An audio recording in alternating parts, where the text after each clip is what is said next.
اوقات كتير بنسمي الشو اوف والمنظره ده نمو، بس هو ليه اسم تاني حقيقه، اسمه سوشيال فاليديشن لوب، اللي هو تحقق القبول الاجتماعي. يعني المصطلح ده جه من علم النفس السلوك الاجتماعي، ان انت بتكرر سلوك معين عشان توصل احساس مؤقت بالقبول الاجتماعي اللي هو الفاليديشن او بالاعجاب الناس بيه. الخطوره هنا بقى ان دماغك يبدا يربط التطور الحقيقي بتاعك باللايكات، مش بالالم اللي انت عشته ولا بالمحاوله اللي انت جربتها كذا مره ولا بالتغيير الحقيقي اللي انت صنعته بنفسك. والفاليديشن ادكشن ده نوع من انواع البوزيتيف رينفورسمنت كونديشننج، يعني كل ما بتعمل الحركه دي بتكسب حاجه حلوه فبتحاول تكررها تاني. يعني كل ما بتعمل انجاز اول حاجه بتفكر فيها هشارك ده ازاي، اخد صوره شكلها جامد بقى او اكتب كلام يوصل للناس. بس السؤال هنا، هل الانجاز ده حصل عشان تتطور ولا عشان تطلع قدام الناس ان انت متطور؟ ما تقلقش، انا دلوقتي مش هسيبك تفكر لوحدك، وهنجرب حاجه اسمها ريفلكتيف برومبت، وده اسلوب معروف في علم النفس الارشادي. والفكره بسيطه، الاي اي هيسالك سؤال وانت هتجاوب عليه بكل صراحه. من اجاباتك دي بقى هنبدا نكتشف نمط التفكير بتاعك. ريفلكتيف برومبت 1: What really motivates me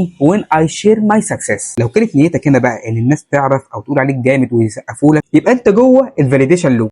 بس لو نيتك انك فعلا كنت عايز تطور فيك حاجه حتى لو ما حدش شافك، ده اسمه intrinsic motivation اللي هو الدافع الداخلي. في هنا مصطلحين لازم نفهمهم: intrinsic motivation واكسترينسيك موتيفيشن، مفهوم من علم النفس التحفيزي بيفرق بين الناس اللي بتعمل حاجه عشان النمو الداخلي والناس اللي بتعملها عشان النتيجه الاجتماعيه او المكافآت الخارجيه. جرب تجاوب على البرومبت ده دلوقتي: What really motivates me when I shared my success. بعدين هتساله تاني: Am I driven by growth or by applause؟